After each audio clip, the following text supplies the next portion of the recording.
Indonesia dikabarkan telah mengaktifkan kontrak pembelian 6 unit pesawat Rafale dari Perancis. Menurut beberapa berita, harga per unit pesawat tersebut adalah 1,6 triliun rupiah. Itu uang yang sangat banyak. Gambarannya, 1,6 triliun jika dibelikan mobil Avanza bisa dapat 7.000 biji. Jika dibariskan, deretan Avanza itu akan mengular sepanjang 30 km. Jangan tanya sebanyak apa uang 1,6 triliun jika dibelikan seblak atau cappuccino cincau. Hitung saja sendiri. Jika buruh pabrik yang gajinya 3,5 juta per bulan ingin menabung membeli Rafale, maka dia harus mengumpulkan gajinya selama 457.000 bulan atau 38.000 tahun. Itu rentang waktu dari zaman Gajah Mamut sampai Gajah Duduk. Jadi, mengapa pesawat tempur sedemikian mahal? Apa yang membuatnya sangat-sangat mahal? Kita akan membahasnya dalam video ini. Untuk memahami mengapa harga pesawat tempur sangat mahal, kita harus memahami bagaimana pesawat tempur dirancang dan diproduksi. Pesawat tempur canggih tidak mungkin langsung asal dibuat begitu saja, tidak akan jadi. Semua dimulai dari desain atau perancangan. Setiap bagian hingga komponen terkecil harus dirancang secara detail. Mulai dari bentuknya harus sesuai dan pas dengan komponen lainnya. Kekuatannya harus memenuhi standar yang ditetapkan. Tak lupa, bobot dari komponen tersebut tidak boleh melebihi batas maksimal yang ditetapkan. Meskipun suatu komponen telah memenuhi standar kekuatan, tapi kalau bobotnya berlebih, maka desain tersebut tidak layak dan harus diganti. Ini karena sebagai benda terbang, masalah bobot sangat sensitif. Keseimbangan keseluruhan pesawat harus menjadi perhatian. Kemudian, bentuk komponen dan material yang digunakan harus memungkinkan untuk bisa diproduksi. Jika desain komponen tidak mungkin diproduksi atau terlalu mahal biaya produksinya, maka juga harus diganti. Bisa terjadi revisi atau rancang ulang dari awal. Itu baru satu komponen. Di dalam pesawat tempur terdapat ribuan atau puluhan ribu komponen yang saling berkaitan. Desain komponen-komponen tersebut ketika dirangkai menjadi satu pesawat, maka harus klop atau harmonis. Harmonisasi pada tahap desain ini yang membutuhkan waktu yang lama. Proses rancang bangun pesawat bisa memakan waktu bertahun-tahun dan melibatkan ribuan orang di berbagai bidang. Contoh untuk pesawat Rafale, riset pesawat tersebut dimulai sejak tahun 1979 dan terbang perdana pada tahun 1986. Jadi, dari dimulainya program hingga terbang perdana memakan waktu 7 tahun. Itu pun baru resmi dioperasikan tahun 2001, 15 tahun kemudian. Dan selama kurun waktu bertahun-tahun tersebut, ribuan engineer yang terlibat digaji dengan uang, bukan kerja bakti. Dan engineer yang terlibat perancangan pesawat tempur, jelas gajinya bukan standar UMK. Berapa gajinya? Sebagai gambaran, di perusahaan Lockheed Martin, gaji bagian engineer dan desain berkisar $65 per jam, sekitar Rp925.000 per jam. Gaji setahun per orang sekitar 1,9 miliar. Kalikan itu dengan ribuan orang yang bekerja merancang pesawat selama beberapa tahun. Selain untuk gaji, biaya riset tentu juga untuk pengujian-pengujian dan pembuatan prototip. Biaya riset dan pengembangan pesawat tempur F-16 mencapai $13,8 miliar pada akhir tahun 70-an. Itu setara 195 triliun rupiah.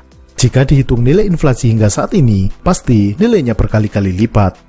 Biaya riset dan pengembangan yang triliunan rupiah itu pada akhirnya akan dibebankan pada harga pesawat. Pesawat tempur bukan produk seperti mobil atau sepeda motor yang jumlah produksinya puluhan ribu atau ratusan ribu. Pesawat tempur Amerika terlaris, yakni F-16, jumlah produksinya sekitar 4.000 unit. Pesawat tempur lain seperti Eurofighter Typhoon diproduksi sebanyak 571 unit. Sukhoi 27 dan variannya sudah dibuat sebanyak 680 unit. Karena jumlah pembaginya kecil, maka komponen harga riset dan pengembangan yang dibebankan menjadi besar. Sebagai contoh, biaya riset pesawat tempur misalnya 100 triliun. Jika diproduksi 1000 unit, maka setiap unit dibebani biaya riset sebanyak 100 miliar. Jumlah produksi yang sedikit juga menjadi faktor mahalnya harga pesawat tempur, termasuk pada harga komponen dan biaya perakitan. Harga komponen misalnya, kita ambil contoh antara joystick pesawat tempur dengan tuas persneling mobil. tentu bukan keseluruhan sistem, karena joystick terdapat banyak tombol dan komponen elektronik di dalamnya. Kita hanya ambil komponen casing plastiknya. Harga bahan bakunya sama, misalnya Rp10.000. Tapi, untuk membuat kedua casing plastik ini harus dibuat cetakan atau moldnya. Biaya pembuatan cetakan bisa mencapai Rp100 juta karena menggunakan blok baja khusus yang dibentuk dengan mesin CNC. Untuk mobil, karena tuas ini diproduksi misalnya 100.000 biji, maka biaya cetakan ini dibagi 100.000.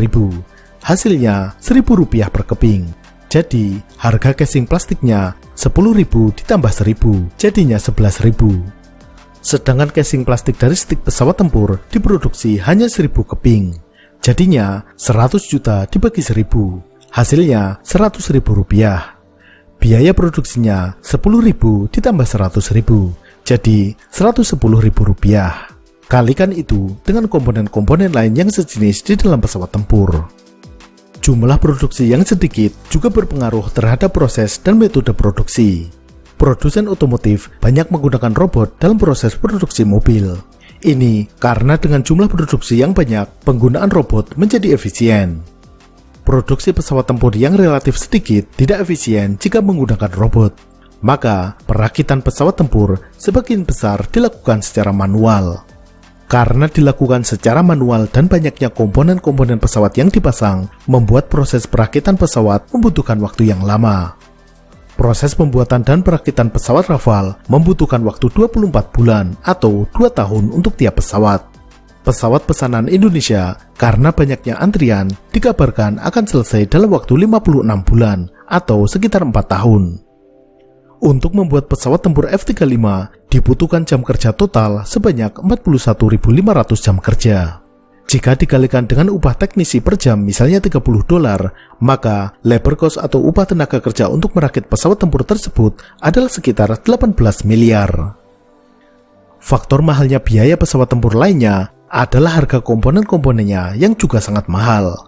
Komponen-komponen pesawat tempur seperti mesin jet, sistem avionik, elektronik dan radar, sistem persenjataan dan sebagainya adalah barang-barang berteknologi tinggi yang tentunya berharga mahal. Komponen-komponen tersebut dalam pembuatannya juga membutuhkan riset yang lama. Material pembuatnya kadangkala juga menggunakan material eksotik yang langka semisal rare earth material. Misalnya pada perangkat sensor optik ataupun radar. Sebagai contoh, lensa pada perangkat inframerah tidak bisa menggunakan lensa kaca biasa. Karena sinar inframerah tidak bisa menembus kaca. Material yang bisa digunakan sebagai lensa misalnya germanium, yang harga per kilogramnya sekitar 15 juta rupiah. Jika sudah diproses menjadi lensa, harganya tentu berkali-kali lipat. Selanjutnya, transaksi pembelian pesawat tidak seperti jual beli sepeda. Pembeli membayar dan langsung membawa pulang sepedanya. Tidak mungkin suatu negara membeli pesawat tempur, lalu pesawatnya dikirim begitu saja. Dan silahkan mengutak-utik sendiri belajar bagaimana menyalakan dan menerbangkannya. Pasti ada program pelatihan pengoperasian dan perawatan pesawat tempur tersebut. Biaya pelatihan ini juga dimasukkan dalam harga pembelian. Yang terakhir, produsen pesawat tempur tentu berhak mengambil keuntungan dari penjualan pesawat tempur tersebut. Tidak mungkin setelah riset bertahun-tahun, pesawat tempur dijual dengan harga balik modal. Pasti diambil keuntungan, dan besarnya keuntungan ini tidak sekedar bisa buat beli bakso. Keuntungan yang didapat sebisa mungkin mampu menghidupi perusahaan selama menunggu pesanan berikutnya atau untuk memulai riset atau upgrade pesawat baru. Itulah beberapa faktor-faktor yang membuat harga pesawat tempur sangat mahal. Bagi yang gajinya masih UMK, silakan menabung selama 38.000 tahun untuk bisa membeli pesawat tempur Rafale. Sampai jumpa.